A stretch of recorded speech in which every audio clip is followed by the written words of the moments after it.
신속한 대응입니다. 대사관을 통해서 계속 신고 접수가 될 때 적극적으로 대응을 했습니다. 여러분이 모르는 진짜 뉴스 들려줄게. 캄보디아 범죄단지에서 간신히 탈출한 남자야 죽을 각오로 도착한 곳이 한국 대사관이었대. 근데 돌아온 말이 뭔 줄 알아? 퇴근했으니까 월요일에 오세요. 진짜 믿기냐 이게?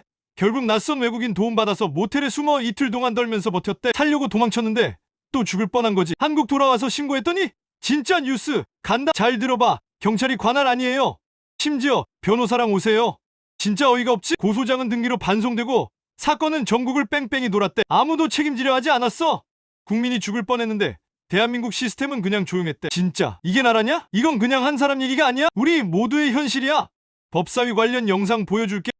김 씨가 어쨌거나 이 범죄 조직에 탈출해서 금요일 저녁 무렵에 대사관에 도착했는데 이 당시에 맞이했던 그 모 경정이 퇴근 시간이니까 월요일에 오시라라고 했다는 겁니다.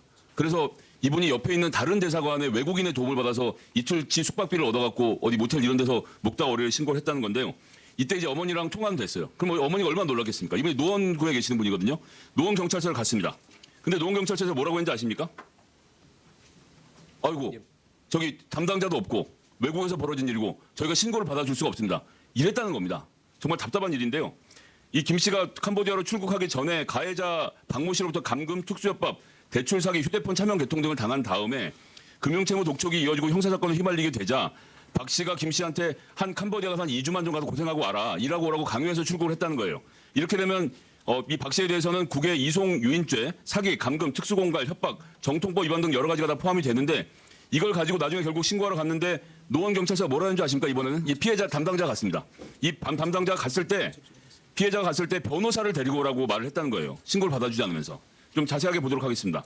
경찰관 직무 집행법 제2조에는 경찰관의 직무로 국민의 생명, 신체 및 재산의 보호, 범죄의 예방, 진압 및 수사, 범죄 피해자 보호 수준을 규정하고 있는데 이거 당연한 얘기죠? 예. 자, 그런데 탈출을 하고 나서 밤에 갔는데 말씀드린 대로 당사자가 없고 관할도 아니고 증거도 없으니까 방법이 없다고 돌려보내고 다음날 민원실에 또 찾아갔는데 또 돌려보냈다는 거예요.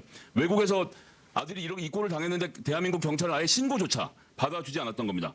이게 지금 진술만으로도 국민이 해외 유인되어 감금되었다는 범죄라는 걸 인지했으면 인지 수사를 했어야 되는데 그렇게 하지 않았던 겁니다. 조금 전에 말씀드린 대로 이러저런 과정을 거쳐서 피해자가 돌아와서 신고를 하니까 이번엔 변호사를 선임해서 고소장을 제출하라고 한 겁니다. 아니 대한민국 피해자는 변호사 선임할 돈 없으면 경찰에 신고도 못합니까? 지금 검경 수사권 분리하니까 경찰이 법적으로 판단을 할 수 없으니까 변호사를 대동한 신고만 받아주고 있는 겁니까? 이건 너무 비정상인 것 같아서 정말 드릴 말씀이 없는데 그거 보시는 것처럼 범죄 현장의 지도, 그다음에 그 용의자들과 텔레그램 대화, 이런 가해자들과 대화 증거까지 들이밀었는데도 이랬다는 겁니다. 자, 그래서 이 다음을 보면요. 이 사람이 결국 더 이상 노원서에서 해결이 안 되니까 10월에 이 김 씨가 자기가 원래 거주하고 있던 부산에 있는 경찰서에다가 인지수사를 해주길 요청을 했는데 부산서도 2개월이나 시간을 끈 다음에 다른 큰 사건이 있어서 못하게 되겠다고 변호사에게 통지를 했다는 겁니다. 그래서 이 변호사가 결국은 경찰의 인지수사는 안 된다고 보고 부산지검에 직고소를 했습니다. 그랬더니 부산지검이 연재사의 사건을 배당했는데요. 연재사는 또 뭐라 그랬겠냐 하면 자기들 할 일 아니라고 타관으로 이송을 했는데 충남경찰청으로 갔습니다.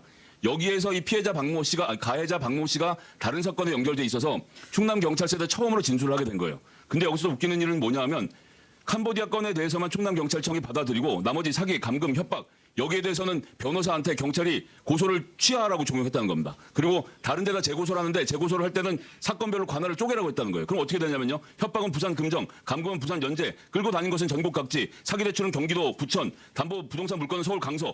이걸 쪼개서 신고하는 게 말이 됩니까? 경찰이 이렇게 해요, 일을?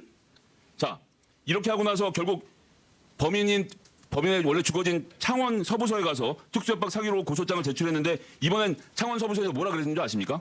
자, 우리하고 직접 관련된 사건은 몇 가지 안 되기 때문에 고소를 접수할 수가 없다. 그러니까 우편으로 고소장을 반송하겠다. 노원사에 고소하라.